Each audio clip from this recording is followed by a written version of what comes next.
ಮಿತ್ರರೇ ನಮಸ್ಕಾರ. ಮಿತ್ರರೇ, ಮಹಾರಾಷ್ಟ್ರದ ಚುನಾವಣಾ ಫಲಿತಾಂಶವನ್ನು ನೋಡಿ ಏನು ಹೇಳಬೇಕು ಅಂತ ಗೊತ್ತಾಗ್ತಾ ಇಲ್ಲ. ಚುನಾವಣೋತ್ತರ ಸಮೀಕ್ಷೆಗಳು ಏನು ಹೇಳಿದ್ವು, ಮಹಾಯುತಿ ವರ್ಸಸ್ ಮಹಾವಿಕಾಸ್ ಅಘಾಡಿ ನಡುವೆ ಟೈಟ್ ಫೈಟ್ ಇದೆ ಅಂತ. ಅದರಲ್ಲಾಗಿದ್ದೇ ಬೇರೆ. ಒಂದು ರೀತಿಯಲ್ಲಿ ಪ್ರಬಲ ಸುನಾಮಿ ಬಂದು ಅಪ್ಪಳಿಸಿದೆ. ಬಿಜೆಪಿ ಈ ಹಿಂದಿನ ಎಲ್ಲ ರೆಕಾರ್ಡ್ಗಳನ್ನು ಬ್ರೇಕ್ ಮಾಡಿದೆ. ಆ ಹಂತದಲ್ಲಿ ಮಹಾರಾಷ್ಟ್ರವನ್ನು ಗೆದ್ದು ಬೀಗ್ತಾ ಇದೆ. ಹಾಗಾದರೆ ಮಿತ್ರರೇ, ಮಹಾರಾಷ್ಟ್ರದಲ್ಲಿ ಇಷ್ಟೊಂದು ಅಭೂತಪೂರ್ವ ಗೆಲುವು ಸಾಧಿಸಿದ್ದು ಹೇಗೆ? ಎಲ್ಲಾ ಲೆಕ್ಕಾಚಾರಗಳನ್ನು ತಲೆ ಕೆಳಗೆ ಮಾಡಿ ರಾಹುಲ್ ಗಾಂಧಿಯವರ ಎಲ್ಲ ತಂತ್ರಗಾರಿಕೆಗಳು ವಿಫಲವಾದವು. ಉದ್ಧವ್ ಠಾಕ್ರೆ ಅಂತೂ ಮಕಾಡೆ ಮಲಗಿಬಿಟ್ರು. ಶರದ್ ಪವಾರ್ ಈ ಬಾರಿ ಏನೋ ಜಾದು ಮಾಡಿಬಿಡ್ತಾರೆ, ಅವರ ಈ ಇಳಿ ವಯಸ್ಸಿನಲ್ಲೂ ಕೂಡ ಬಹಳಷ್ಟು ತಂತ್ರಗಾರಿಕೆಯನ್ನು ಮಾಡಿದ್ದಾರೆ, ಮಹಾರಾಷ್ಟ್ರದ ಪಾಲಿಗೆ ತಂತ್ರಗಾರಿಕೆ ವಿಚಾರದಲ್ಲಿ ಶರದ್ ಪವಾರನ್ನು ಮೀರಿಸೋದಕ್ಕೆ ಸಾಧ್ಯ ಇಲ್ಲ ಅಂತೆಲ್ಲ ಹೇಳಲಾಗ್ತಾ ಇತ್ತು. ಆದರೆ ಎಲ್ಲ ಲೆಕ್ಕಾಚಾರ ಉಲ್ಟಾಗ್ಬಿಟ್ಟಿದೆ. ಬಿಜೆಪಿಯ ತಂತ್ರದ ಮುಂದೆ ಮಹಾವಿಕಾಸ್ ಅಘಾಡಿ ಮಕಾಡೆ ಮಲಗಿಬಿಟ್ಟಿದೆ. ಯಾಕೆ ಹೀಗಾಯಿತು? ಯಾವ ಫ್ಯಾಕ್ಟರ್ಗಳು ಬಿಜೆಪಿಯನ್ನ ಗೆಲುವಿನ ದಡ ಸೇರಿಸಿದ್ವು, ಯಾವ ಫ್ಯಾಕ್ಟರ್ಗಳು ಕಾಂಗ್ರೆಸ್ನ ಸೋಲಿಗೆ ಕಾರಣ ಆದ್ವು, ಇದೆಲ್ಲದನ್ನ ಈ ವಿಡಿಯೋದಲ್ಲಿ ನಿಮಗೆ ಡೀಟೇಲ್ ಆಗಿ ಹೇಳ್ತೀನಿ. ಬಿಜೆಪಿಯ ಗೆಲುವಿಗೆ ಮುಖ್ಯವಾಗಿ 9 ಅಂಶಗಳ ಪ್ಲಾನ್ ಇದೆ. ಇನ್ನೊಂದು ಕಡೆ ಕಾಂಗ್ರೆಸ್ ಸೋಲಿಗೆ ಒಂದು 3-4 ಅಂಶಗಳು ಮಾತ್ರ ಕಾರಣ ಆಗಿದ್ದಾವೆ. ಇದೆಲ್ಲದನ್ನ ಈ ವಿಡಿಯೋದಲ್ಲಿ ನಿಮಗೆ ಡೀಟೇಲ್ ಆಗಿ ತಿಳಿಸ್ಕೊಡ್ತೀನಿ. ನೀವು ಈ ವಿಡಿಯೋನ ಕೊನೆವರೆಗೂ ಮಿಸ್ ಮಾಡದೆ ನೋಡಿ. ಮಿತ್ರರೇ, ಮಹಾರಾಷ್ಟ್ರದ ವಿಧಾನಸಭಾ ಚುನಾವಣೆಯಲ್ಲಿ ಬಿಜೆಪಿ ಇಷ್ಟೊಂದು ಅಭೂತಪೂರ್ವವಾಗಿ ಜಯ ಸಾಧಿಸಿದೆ ಅಂತಂದ್ರೆ ಅದರಲ್ಲಿ ಮೇಜರ್ ರೋಲ್ ನಿಭಾಯಿಸಿದ್ದು RSS. ಈ ಹಿಂದೆ ನಾನು 2-3 ವಿಡಿಯೋದಲ್ಲಿ ಇದನ್ನು ನಿಮಗೆ ಹೇಳಿದ್ದೆ. ನಿನ್ನೆ ಕೂಡ ವಿಡಿಯೋ ಮಾಡಿದಂತಹ ಸಂದರ್ಭದಲ್ಲಿ ಹೇಳಿದ್ದೆ, ದೇವೇಂದ್ರ ಫಡ್ನವೀಸ್ ಚುನಾವಣೆ ಆಗ್ತಿದ್ದಂತೆ ಮೋಹನ್ ಭಾಗವತ್ ಅವರನ್ನ ಭೇಟಿಯಾದರು. ಇದರ ಅರ್ಥ ಏನು ಕೇಳಿದ್ರೆ, ಮಹಾರಾಷ್ಟ್ರ ಚುನಾವಣೆಯಲ್ಲಿ RSS ಮತ್ತು ಬಿಜೆಪಿಯ ಜುಗಲ್ಬಂದಿ ತುಂಬಾ ಚೆನ್ನಾಗಿ ವರ್ಕೌಟ್ ಆಗಿದೆ. ಹೀಗಾಗಿ ಧನ್ಯವಾದ ಹೇಳೋದಕ್ಕೆ ಮೋಹನ್ ಭಾಗವತ್ ಅವರನ್ನ ಫಡ್ನವೀಸ್ ಭೇಟಿಯಾಗಿದ್ರು ಅಂತ ನಿಮಗೆ ತಿಳಿಸಿದ್ದೆ. ಮಿತ್ರರೇ, ಇದು ಅಕ್ಷರಶಃ ನಿಜ ಆಗಿದೆ. RSS ಮಹಾರಾಷ್ಟ್ರದಲ್ಲಿ ಯಾವ ರೀತಿಯಾಗಿ ಕೆಲಸ ಮಾಡಿದೆ ಅಂತಂದ್ರೆ ಊಹೆ ಮಾಡೋದಕ್ಕೂ ಸಾಧ್ಯ ಇಲ್ಲ. ಇವತ್ತು ಮೀಡಿಯಾ ರಿಪೋರ್ಟ್ ಬರ್ತಾ ಇದೆ, RSS ಮಹಾರಾಷ್ಟ್ರದಲ್ಲಿ ಬರೋಬ್ಬರಿ 60,000 ಸಣ್ಣ ಸಭೆಗಳನ್ನು ನಡೆಸಿತ್ತು. ಒಟ್ಟು 288 ವಿಧಾನಸಭಾ ಕ್ಷೇತ್ರದ ವ್ಯಾಪ್ತಿಯಲ್ಲೂ ಕೂಡ RSS ಸಭೆ ನಡೆಸಿದೆ. RSS ಲೋಕಸಭಾ ಚುನಾವಣೆಯಲ್ಲಿ ಕೈ ಬಿಟ್ಟು ಕೂತಿತ್ತು. ಅವರು ಬಿಜೆಪಿ ವಿರುದ್ಧವೂ ಕೆಲಸ ಮಾಡಿರಲಿಲ್ಲ, ಪರವಾಗೂ ಕೆಲಸ ಮಾಡಿರಲಿಲ್ಲ. ಅವರು ಸುಮ್ಮನೆ ಇದ್ಬಿಟ್ರು, ಮನೆಯಲ್ಲಿದ್ರು, ವೋಟ್ ಹಾಕೋದಕ್ಕೂ ಕೂಡ ಬಂದಿರಲಿಲ್ಲ. RSS ಕಾರ್ಯಕರ್ತರು ಲೋಕಸಭಾ ಚುನಾವಣೆಯಲ್ಲಿ ಪ್ರಚಾರ ಮಾಡಿಲ್ಲ, ವೋಟ್ ಹಾಕೋದಕ್ಕೂ ಬಂದಿಲ್ಲ. ಇದೆಲ್ಲವೂ ಬಿಜೆಪಿಯ ಹೀನಾಯ ಸೋಲಿಗೆ ಕಾರಣ ಆಗಿ ಹೋಗ್ಬಿಡ್ತು. ಮಹಾರಾಷ್ಟ್ರದಲ್ಲಿ ಲೋಕಸಭಾ ಚುನಾವಣೆಯಲ್ಲಿ NDA ಮೈತ್ರಿಕೂಟಕ್ಕೆ ಕೇವಲ 6 ಲಕ್ಷ ವೋಟ್ಗಳು ಕಡಿಮೆ ಆಗಿದ್ವು. ಆದರೆ ಸೀಟ್ಗಳು ಎಷ್ಟು ಕಡಿಮೆ ಆಯಿತು? ಕಾಂಗ್ರೆಸ್ ನೇತೃತ್ವದ INDIA ಕೂಟ 31 ಸೀಟ್ಗಳನ್ನು ಗೆದ್ರೆ NDA ಮೈತ್ರಿಕೂಟ 17ಕ್ಕೆ ಕುಸಿತು. ಕಾರಣ ಏನು ಕೇಳಿದ್ರೆ RSS ನ ಮುನಿಸು, ಜೊತೆಗೆ ಜಾತಿ ಸಮೀಕರಣದಲ್ಲಾದಂತಹ ಕೆಲವೊಂದಷ್ಟು ಗೊಂದಲಗಳು. ಆದರೆ RSS ಗನಿಸೋದಕ್ಕೆ ಶುರುವಾಯಿತು. ನಾವೇನಾದರೂ ಸುಮ್ಮನೆ ಕೂತಿದ್ದೆ ಆದ್ರೆ ನಮಗೀಗ ದೇಶವ್ಯಾಪಿ ಒಂದು ಮೊಮೆಂಟಮ್ ಸಿಕ್ಕಿದೆಯಲ್ಲ, ಅದು ಹೋಗ್ಬಿಡುತ್ತೆ, ಕಾಂಗ್ರೆಸ್ಗೆ ಇದರಿಂದ ಲಾಭ ಆಗುತ್ತೆ ಅಂತ RSSಗೆ ಬಹಳ ಸ್ಪಷ್ಟವಾಗಿ ಗೊತ್ತಾಯಿತು. ಹೀಗಾಗಿ RSS ಕಾರ್ಯಕರ್ತರು ಹಗಲು ರಾತ್ರಿ ದುಡಿದಿದ್ದಾರೆ. ಮಿತ್ರರೇ, ಇದು 1-2 ದಿನದಲ್ಲಿ ಆದಂತಹ ಕೆಲಸ ಅಲ್ಲ. ಲೋಕಸಭಾ ಚುನಾವಣೆ ಆಗ್ತಿದ್ದಂತೆ RSS ಕಾರ್ಯಕರ್ತರು ಚುನಾವಣೆಯ ಫೀಲ್ಡ್ಗೆ ಇಳಿದು ಬಿಟ್ಟಿದ್ರು. RSS ಏನ್ ಹೇಳುತ್ತೋ ಅದೆಲ್ಲೋದನ್ನ ಬಿಜೆಪಿ ಕೇಳಿದೆ. RSS ಕೆಲವೊಂದಷ್ಟು ಸಲಹೆಗಳನ್ನ ಕೊಟ್ಟಿತ್ತು, ಅದು ಯಾವುದನ್ನು ಬಿಜೆಪಿ ನಾಯಕರು ತಳ್ಳಿ ಹಾಕಿಲ್ಲ. ಸ್ವತಃ ನರೇಂದ್ರ ಮೋದಿ ಅವರು ಕೂಡ RSS ಹಾಕಿದ ಗೆರೆಯನ್ನ ದಾಟಿಲ್ಲ. ಹೀಗಾಗಿ ಮಹಾರಾಷ್ಟ್ರದಲ್ಲಿ ಇಷ್ಟೊಂದು ದೊಡ್ಡ ಜಯ ಸಿಕ್ಕಿದೆ. ಹೀಗಾಗಿ ನನಗನ್ಸುತ್ತೆ ಮಿತ್ರರೇ, ಮಹಾರಾಷ್ಟ್ರದ ಗೆಲುವಿನಲ್ಲಿ RSS ನ ಪಾತ್ರ 50% ಇದೆ, ಅದಕ್ಕಿಂತ ಜಾಸ್ತಿ ಹೊರತು ಕಮ್ಮಿ ಇಲ್ಲ. ಇದು ನಂಬರ್ 1 ಫ್ಯಾಕ್ಟರ್. ಎರಡನೆಯದಾಗಿ ಸ್ಥಳೀಯ ನಾಯಕತ್ವ, ಇದರಲ್ಲೂ ಕೂಡ RSS ನ ಪಾತ್ರ ಇದೆ. RSS ಏನ್ ಹೇಳ್ತು, ನೀವು ಇಡೀ ದೇಶವನ್ನ ಮೋದಿ ಶಾ ಅಂತ ಹೇಳಿ ಗೆಲ್ಲೋದಕ್ಕೆ ಸಾಧ್ಯ ಇಲ್ಲ, ಸ್ಥಳೀಯ ನಾಯಕತ್ವಕ್ಕೆ ಬೆಲೆ ಕೊಡಿ. ಹರಿಯಾಣದಲ್ಲಿ ಅವರು ಈ ಸಲಹೆಯನ್ನು ಕೊಟ್ಟಿದ್ರು. ಹೀಗಾಗಿ ಹರಿಯಾಣದಲ್ಲಿ ಇದನ್ನು ವರ್ಕೌಟ್ ಮಾಡಿದ್ರು. ಅದಕ್ಕಿಂತ ಜಾಸ್ತಿ ಮಹಾರಾಷ್ಟ್ರದಲ್ಲಿ ವರ್ಕೌಟ್ ಮಾಡಿದ್ದಾರೆ. ಇಡೀ ಮಹಾರಾಷ್ಟ್ರದಲ್ಲಿ ಮೋದಿ ಎಷ್ಟು ರ್ಯಾಲಿ ಮಾಡಿದ್ದಾರೆ ಅಂತ ಒಮ್ಮೆ ನೋಡಿ. ಮೋದಿ ಹೆಚ್ಚು ಮಹಾರಾಷ್ಟ್ರಕ್ಕೆ ಬಂದೇ ಇಲ್ಲ. ಅಂದ್ರೆ ಅಷ್ಟರ ಮಟ್ಟಿಗೆ ಸ್ಥಳೀಯ ನಾಯಕತ್ವಕ್ಕೆ ಅವಕಾಶವನ್ನು ಕೊಟ್ಟಿದ್ರು. ಅಮಿತ್ ಶಾ ಕೂಡ ತಂತ್ರಗಾರಿಕೆಯನ್ನು ದೆಹಲಿಯಲ್ಲಿ ಮಾಡ್ತಾ ಇದ್ರೆ ಹೊರತು ಮಹಾರಾಷ್ಟ್ರದ ಚುನಾವಣೆಯಲ್ಲಿ ಬಂದು ಪ್ರಚಾರ ಮಾಡ್ತಾ ಇರಲಿಲ್ಲ. JP ನಡ್ಡಾ ಬಂದಿದ್ದನ್ನು ನೀವು ನೋಡಿದಿರಾ? ಕೇಂದ್ರದ ನಾಯಕತ್ವ ಮಹಾರಾಷ್ಟ್ರಕ್ಕೆ ಹೆಚ್ಚು ಬರಲೇ ಇಲ್ಲ. ಸಂಪೂರ್ಣವಾಗಿ ಮಹಾರಾಷ್ಟ್ರದ ಸ್ಥಳೀಯ ನಾಯಕತ್ವಕ್ಕೆ ಅವಕಾಶವನ್ನು ಕೊಟ್ಟರು. ಅತಿ ಮುಖ್ಯವಾಗಿ ಮಹಾರಾಷ್ಟ್ರದ ರಾಜಕಾರಣದಲ್ಲಿ ಬಿಜೆಪಿಯಲ್ಲಿ ದೊಡ್ಡ ಹೆಸರು ಅಂತಂದ್ರೆ ಯಾರು? ಒಂದು ಗಡ್ಕರಿ, ಎರಡನೇದಾಗಿ ಫಡ್ನವೀಸ್. ಇವರಿಬ್ಬರಿಗೆ ಚುನಾವಣಾ ನೇತೃತ್ವವನ್ನೇ ಕೊಟ್ಟರು. ಗಡ್ಕರಿ ಬರೋಬ್ಬರಿ 72 ರ್ಯಾಲಿಯನ್ನು ಮಹಾರಾಷ್ಟ್ರದಲ್ಲಿ ಮಾಡಿದ್ದಾರೆ. ಈ ಹಿಂದೆಂದೂ ಅಷ್ಟು ಮಾಡಿರಲಿಲ್ಲ. ಅವರು ಸ್ವಲ್ಪ ಸೈಲೆಂಟ್ ಆಗಿರ್ತಿದ್ರು. ಈ ಬಾರಿ ಫುಲ್ ಆಕ್ಟಿವ್ ಆಗಿದ್ರು. ಯಾಕೆಂದ್ರೆ RSS ನ ಸೂಚನೆ, ಮೋದಿ ಅಮಿತ್ ಶಾ ಕೂಡ ಅದಕ್ಕೆ ಒಪ್ಕೊಂಡಿದ್ರು. ಮೋದಿ ಅಮಿತ್ ಶಾ ಕಡಿಮೆ ರ್ಯಾಲಿಗಳನ್ನು ಮಾಡಿದ್ದಾರೆ. ಫಡ್ನವೀಸ್ ಇಡೀ ರಾಜ್ಯಾದ್ಯಂತ ಸುತ್ತಿದ್ದಾರೆ.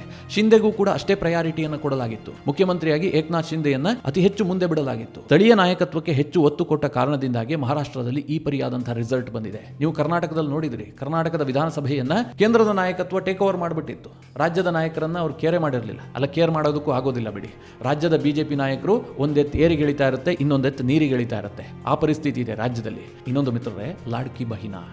ಇದನ್ನು ನೀವು ತಳ್ಳಿ ಹಾಕೋದಕ್ಕೆ ಸಾಧ್ಯವೇ ಇಲ್ಲ. ಇವತ್ತು ನಾನು ಅನೇಕ ರಾಷ್ಟ್ರೀಯ ಸುದ್ದಿವಾಹಿನಿಗಳ ಡಿಬೇಟ್ಗಳನ್ನು ನೋಡ್ತಾ ಇದ್ದೆ. ಅಲ್ಲಿ ಬಹುತೇಕರು ಹೇಳ್ತಾ ಇದ್ರು, ಕೆಲ ಏರಿಯಾಗಳಲ್ಲಿ ಮಹಿಳೆಯರು ಸಿಕ್ಕಾಪಟ್ಟೆ ವೋಟಿಂಗ್ ಮಾಡಿಬಿಟ್ಟಿದ್ದಾರೆ. ಮನೆಯಲ್ಲಿರುವಂತಹ ಹಿರಿಯರು, ಪುರುಷರು ನಾವು ಮಹಾವಿಕಾಸ್ ಅಘಾಡಿಗೆ ವೋಟ್ ಮಾಡಬೇಕು ಅಂತ ಅಂದ್ರೂ ಕೂಡ ಮಹಿಳೆಯರು ಮಹಾವಿಕಾಸ್ ಅಘಾಡಿಗೆ ವೋಟ್ ಮಾಡಿಲ್ಲ. ಕಾರಣ ಲಾಡ್ಕಿ ಬೆಹನಾ. ಹೀಗಂತ ವಿಶ್ಲೇಷಣೆ ಮಾಡಲಾಗ್ತಾ ಇದೆ. ಯಾಕೆ ಗೊತ್ತಾ? ಶಿಂದೆ ಗವರ್ನಮೆಂಟ್ ಮಹಾರಾಷ್ಟ್ರದಲ್ಲಿ ಅತ್ಯಂತ ಕಡುಬಡ ಕುಟುಂಬಗಳಿಗೆ ವರ್ಷಕ್ಕೆ 3 ಗ್ಯಾಸ್ ಉಚಿತವಾಗಿ ಕೊಡೋದಕ್ಕೆ ನಿರ್ಧಾರ ಮಾಡಿತ್ತು. ಈಗಾಗಲೇ ಕೆಲ ಮನೆಗಳಿಗೆ ಆ ಗ್ಯಾಸ್ ಕೂಡ ತಲುಪಿದೆ. ಎರಡನೇದಾಗಿ 2,50,000 50,000ಕ್ಕಿಂತ ಕಡಿಮೆ ವಾರ್ಷಿಕ ಆದಾಯ ಇರುವಂತಹ ಕುಟುಂಬದ ಓರ್ವ ಮಹಿಳೆಗೆ, ಅಂದ್ರೆ ಪ್ರತಿ ಕುಟುಂಬದ ಓರ್ವ ಮಹಿಳೆಗೆ ಪ್ರತಿ ತಿಂಗಳು 1,500 ರೂಪಾಯಿ ಕೊಡುವಂತಹ ಸ್ಕೀಮ್ ಈಗಾಗಲೇ 5 ಕಂತಿನ ಹಣ ತಪ್ಪದೆ ಅವರ ಅಕೌಂಟ್ಗಳಿಗೆ ಹೋಗಿದೆ. ಹೀಗಾಗಿ ಇದು ಮಹಿಳೆಯರನ್ನ ಬಹಳ ಖುಷಿಗೊಳಿಸಿದೆ. ಮಿತ್ರರೇ, ಕರ್ನಾಟಕದಲ್ಲಿ ಪ್ರತಿ ಮಹಿಳೆಗೂ ಕೊಡಲಾಗ್ತಾ ಇದೆ. ಮಹಾರಾಷ್ಟ್ರದಲ್ಲಿ ಹಾಗೆ ಮಾಡಿಲ್ಲ. ತುಂಬಾ ಜಾಗರೂಕತೆಯಿಂದ ಈ ಯೋಜನೆಯನ್ನು ಜಾರಿಗೆ ಮಾಡಿದ್ರು.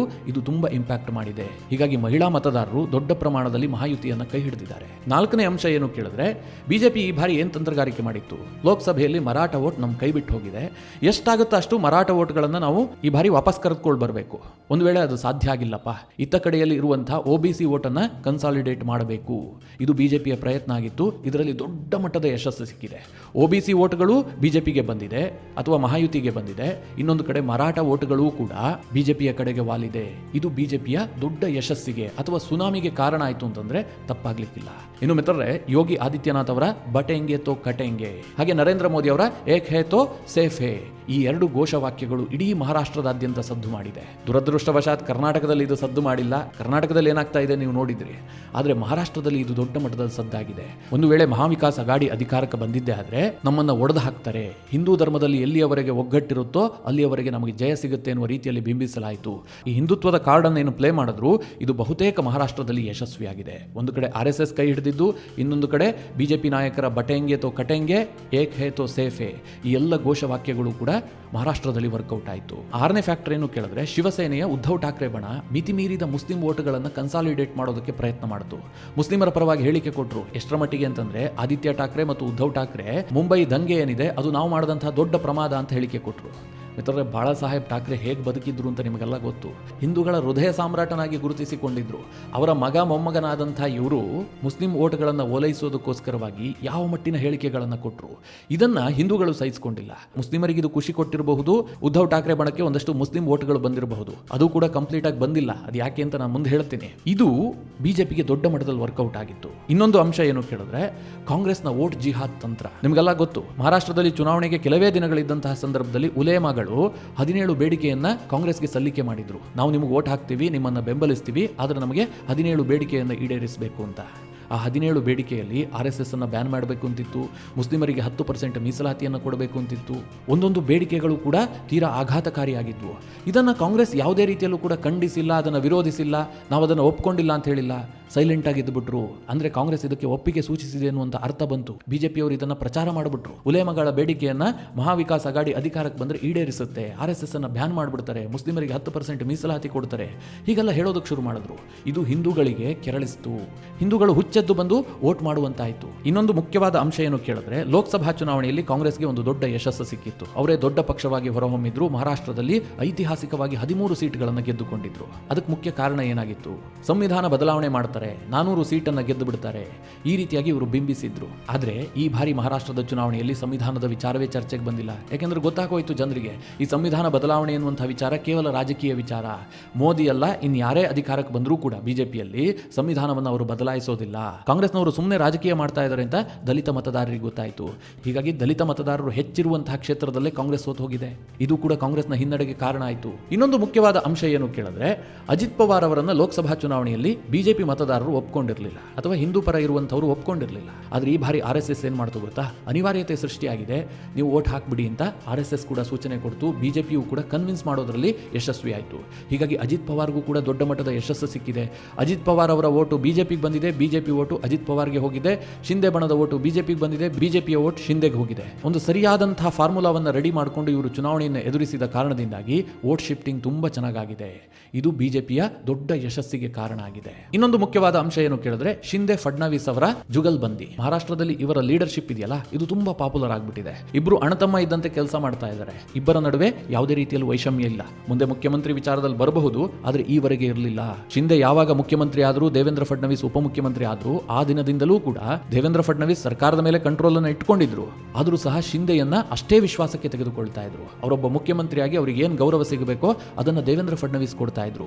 ಈ ಲೀಡರ್ಶಿಪ್ ಮಹಾರಾಷ್ಟ್ರದಲ್ಲಿ ತುಂಬಾ ವರ್ಕೌಟ್ ಆಯಿತು. ಜನ ಜನ ಕೂಡ ಅದನ್ನು ಒಪ್ಪಿಕೊಂಡ್ರು. ಈ ಕಾರಣದಿಂದಾಗಿ ದೊಡ್ಡ ಪ್ರಮಾಣದಲ್ಲಿ ಮತದಾರರು ಬಂದು ಮತದಾನ ಮಾಡಿದ್ದಾರೆ. ಮಿತ್ರರೇ, ನಾನು ನಿನ್ನೆ ಕೂಡ ಹೇಳಿದ್ದೆ, ಮಹಾರಾಷ್ಟ್ರದಲ್ಲಿ ಯಾವಾಗ 80,22,000 ಹೆಚ್ಚುವರಿ ಮತದಾನ ಆಯಿತು, ಇದು ಬಿಜೆಪಿಗೆ ವರದಾನ ಆಗುವಂಥ ಸಾಧ್ಯತೆಗಳಿದೆ. ಹಿಂದಿನ ಹಿಸ್ಟ್ರಿ ಇದನ್ನೇ ಸೂಚಿಸ್ತಾ ಇದೆ. 1995ರಲ್ಲಿ 71%ಗೂ ಹೆಚ್ಚಿನ ಮತದಾನ ಆಗಿತ್ತು. ಆಗ ಬಿಜೆಪಿಗೆ ದೊಡ್ಡ ಯಶಸ್ಸು ಸಿಕ್ಕಿತ್ತು. ಹಿಸ್ಟ್ರಿ ಇದನ್ನು ಹೇಳ್ತಾ ಇದೆ ಅಂತ ನಿಮಗೆ ತಿಳಿಸಿದ್ದೆ. ಅದೇ ಪ್ರಕಾರವಾಗಿ ಮಹಾರಾಷ್ಟ್ರದಲ್ಲಿ ದೊಡ್ಡ ಮಟ್ಟದಲ್ಲಿ ಬಿಜೆಪಿಗೆ ಲಾಭ ಆಗಿದೆ. ಇನ್ನೊಂದು ಬಿಜೆಪಿಯ ದೊಡ್ಡ ತಂತ್ರಗಾರಿಕೆ ಏನು ಗೊತ್ತಾ? ನರೇಂದ್ರ ಮೋದಿ ಅವರು ಯಾಕೆ ಹೆಚ್ಚು ಮಹಾರಾಷ್ಟ್ರದಲ್ಲಿ ಬಂದು ಪ್ರಚಾರ ಮಾಡಿಲ್ಲ, ಅಮಿತ್ ಶಾ ಯಾಕೆ ಹೆಚ್ಚು ಬಂದು ಪ್ರಚಾರ ಮಾಡಿಲ್ಲ ಕೇಳಿದ್ರೆ, ಈ ಉದ್ಧವ್ ಠಾಕ್ರೆ ಇರಬಹುದು, ಶರದ್ ಪವಾರ್ ಇರಬಹುದು, ಕಾಂಗ್ರೆಸ್ನ ನಾಯಕರು ಇರಬಹುದು, ಏನು ಹೇಳ್ತಾ ಇದ್ರು? ಮಹಾರಾಷ್ಟ್ರದ ಅಸ್ಮಿತೆಗೆ ನರೇಂದ್ರ ಮೋದಿ ಧಕ್ಕೆ ತರ್ತಾ ಇದ್ದಾರೆ, ಗುಜರಾತಿಗಳಿಗೆ ಹೆಚ್ಚಿನ ಅವಕಾಶ ಕೊಡ್ತಾ ಇದ್ದಾರೆ, ಇಡೀ ಮುಂಬೈ ಗುಜರಾತಿಗಳ ಪಾಲಾಗ್ತಾ ಇದೆ, ಹೀಗೆ ಲೋಕಸಭಾ ಚುನಾವಣೆ ವೇಳೆ ಬಿಂಬಿಸಿದ್ರು. ಇದಕ್ಕೆ ಕೌಂಟರ್ ಕೊಡೋದಕ್ಕೆ ಅಂತಲೇ ಈ ಬಾರಿ ನರೇಂದ್ರ ಮೋದಿ ಮತ್ತು ಅಮಿತ್ ಶಾ ಸಿಕ್ಕಾಪಟ್ಟೆ ಸೈಲೆಂಟ್ ಆಗಿಬಿಟ್ಟಿದ್ರು. ಸ್ಥಳೀಯ ನಾಯಕತ್ವವನ್ನ ಮುಂದೆ ಬಿಟ್ಬಿಟ್ರು. ಇದು ಕೂಡ ವರ್ಕೌಟ್ ಆಯಿತು. ಏನು ವಿಪಕ್ಷಗಳು ತಂತ್ರಗಾರಿಕೆ ಮಾಡಿದ್ದು ಲೋಕಸಭೆಯಲ್ಲಿ, ಆ ತಂತ್ರಗಾರಿಕೆಯನ್ನು ಜನ ತಿರಸ್ಕರಿಸ್ಬಿಟ್ರು. ಇದೆಲ್ಲ ಸುಳ್ಳು, ಇದರಲ್ಲಿ ಯಾವುದೇ ಹುರುಳಿಲ್ಲ. ಇವರು ಚುನಾವಣೆಯಲ್ಲಿ ಯಶಸ್ಸು ಗಳಿಸೋದಕ್ಕೋಸ್ಕರವಾಗಿ ಸುಳ್ಳು ನರೇಟಿವ್ ಅನ್ನು ಬಿಲ್ಡ್ ಮಾಡ್ತಾ ಇದ್ದಾರೆ ಅಂತ ಜನರಿಗೆ ಕ್ಲಿಯರ್ ಆಗಿ ಅರ್ಥ ಆಯಿತು. ಇದರ ಪರಿಣಾಮವಾಗಿ ಮಹಾರಾಷ್ಟ್ರದ ಜನ ಈ ರೀತಿಯಾಗಿ ವೋಟ್ ಮಾಡಿದ್ದಾರೆ. ಬಿಜೆಪಿಗೆ ಒಂದು ದೊಡ್ಡ ಜಯ ಸಿಗುವಂತೆ ಮಾಡಿದ್ದಾರೆ. ಮಹಾಯುತಿ ಗೆದ್ದು ಬೀಗಿದೆ. ಮಿತ್ರರೇ, ಮುಂದೆ ಸಾಕಷ್ಟು ಡೆವಲಪ್ಮೆಂಟ್ ಆಗುತ್ತೆ. ಆ ಸಂದರ್ಭದಲ್ಲಿ ನಿಮಗೆ ತಿಳಿಸ್ಕೊಡ್ತೀನಿ. ಮುಖ್ಯಮಂತ್ರಿ ವಿಚಾರವಾಗಿಯೂ ಕೂಡ ಬಹಳ ದೊಡ್ಡ ಬದಲಾವಣೆ ಆಗುವಂತ ಸನ್ನಿವೇಶಗಳಿದೆ, ಅದನ್ನು ಮುಂದೆ ತಿಳಿಸ್ತೀನಿ. ಈಗ ಕಾಂಗ್ರೆಸ್ನ ಸೋಲಿಗೆ ಏನು ಕಾರಣ? ಈಗೇನು ಬಿಜೆಪಿಗೆ ವರದಾನ ಆಗಿದೆ, ಅದೆಲ್ಲವೂ ಕಾಂಗ್ರೆಸ್ಗೆ ಸೋಲಿಗೆ ಕಾರಣ. ಜೊತೆಗೆ ಕಾಂಗ್ರೆಸ್ ಮಾಡಿದಂತಹ ಕೆಲವೊಂದಷ್ಟು ಎಡವಟ್ಟುಗಳು. ನಾನು ಆಗಲೇ ಹೇಳಿದೆ, ಉಲೇಮಾಗಳು 17 ಬೇಡಿಕೆಯನ್ನು ಇಟ್ಟಂತಹ ಸಂದರ್ಭದಲ್ಲಿ ಕಾಂಗ್ರೆಸ್ ಅಂತರವನ್ನು ಕಾಯ್ದುಕೊಳ್ಬೇಕಾಗಿತ್ತು. ಇದನ್ನು ನಾವು ಈಡೇರಿಸೋದಿಲ್ಲ. RSS ಅನ್ನು ಬ್ಯಾನ್ ಮಾಡೋದಕ್ಕೆ ಕಾಂಗ್ರೆಸ್ನ ದೊಡ್ಡ ದೊಡ್ಡ ನಾಯಕರಿಗೆ ಆಗಿಲ್ಲ. ಇಂದಿರಾ ಗಾಂಧಿ, ರಾಜೀವ್ ಗಾಂಧಿಗೆ ಆಗದೇ ಇರುವಂತಹ ಕೆಲಸ. ಅನೇಕರು ಪ್ರಯತ್ನ ಮಾಡಿ ವಿಫಲರಾಗಿದ್ದಾರೆ. ಇಂತಹ ಸಂದರ್ಭದಲ್ಲಿ ಉಲೇಮಾಗಳು ಒಂದು ಬೇಡಿಕೆ ಕೊಡ್ತಾರೆ. ಮಹಾರಾಷ್ಟ್ರದಂತಹ ರಾಜ್ಯದಲ್ಲಿ RSSನ ಹೋಮ್ ಗ್ರೌಂಡ್ ಅದು, ಮನೆ ಮನೆಯಲ್ಲೂ RSS ಕಾರ್ಯಕರ್ತರಿದ್ದಾರೆ. ಅಂತಹ ಒಂದು ಬೇಡಿಕೆಯನ್ನು ಕಾಂಗ್ರೆಸ್ ಮುಕ್ತವಾಗಿ ಒಪ್ಕೊಳ್ಳುತ್ತೆ. ಅದರ ಬಗ್ಗೆ ಯಾವುದೇ ರೀತಿಯಲ್ಲೂ ಮಾತನಾಡೋದಿಲ್ಲ.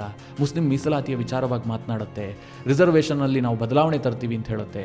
ಇದೆಲ್ಲವೂ ಕೂಡ ನೆಗೆಟಿವ್ ಆಯಿತು. ದಲಿತ ಮತದಾರರು ಬೇಸರಗೊಂಡ್ರು. ಒಂದು ಸಣ್ಣ ಉದಾಹರಣೆ ಕೊಡ್ತೀನಿ. ಈವರೆಗಿನ ಡೇಟಾವನ್ನು ನೋಡಿದ್ರೆ ಮಹಾರಾಷ್ಟ್ರದಲ್ಲಿ ಒಟ್ಟು 18 ಕ್ಷೇತ್ರಗಳು ದಲಿತರೇ ಮೆಜಾರಿಟಿ ಇರುವಂತಹ ಕ್ಷೇತ್ರಗಳಿದೆ. ಅಂದರೆ 50% ಜಾಸ್ತಿ ಇದ್ದಾರೆ. ಅಂತಹ ಕ್ಷೇತ್ರದಲ್ಲಿ ಮಹಾಯುತಿ 14 ಸೀಟನ್ನು ಗೆದ್ದಿದೆ. ಕಾಂಗ್ರೆಸ್ ಕೇವಲ 3 ಸೀಟನ್ನು ಗೆಲ್ತಾ ಇದೆ. ಅಂದರೆ ಅಷ್ಟರ ಮಟ್ಟಿಗೆ ದಲಿತ ಓಟ್ಗಳು ಬಿಜೆಪಿಗೆ ಶಿಫ್ಟ್ ಆಗಿದೆ. ಹಾಗೆ OBC ಓಟ್ಗಳು ನಿರ್ಣಾಯಕವಾಗಿರುವಂತಹ 160 ಕ್ಷೇತ್ರಗಳಿದೆ ಮಹಾರಾಷ್ಟ್ರದಲ್ಲಿ. ಅದರಲ್ಲಿ 119 ಕ್ಷೇತ್ರದಲ್ಲಿ ಬಿಜೆಪಿ ನೇತೃತ್ವದ ಮಹಾಯುತಿ ಗೆದ್ದು ಬೀಗಿದೆ. 119 ಕ್ಷೇತ್ರದಲ್ಲಿ ಮಹಾವಿಕಾಸ್ ಅಘಾಡಿ ಕೇವಲ 33 ಕ್ಷೇತ್ರಗಳಿಗೆ ತೃಪ್ತಿ ಪಟ್ಟುಕೊಂಡಿದೆ. ಹಾಗೆ ಟ್ರೈಬಲ್ ವೋಟ್ಗಳೇ ನಿರ್ಣಾಯಕವಾಗಿರುವಂತಹ 39 ಕ್ಷೇತ್ರಗಳಿದೆ. ಅದರಲ್ಲಿ ಬಿಜೆಪಿ ಪಾಲಿಗೆ 28 ಕ್ಷೇತ್ರಗಳು ಬಂದಿದೆ. ಇನ್ನೂ ಇಂಟ್ರೆಸ್ಟಿಂಗ್ ವಿಚಾರ ಇದೆ. 30 ಕ್ಷೇತ್ರಗಳಲ್ಲಿ ಮುಸ್ಲಿಮರೇ ನಿರ್ಣಾಯಕ.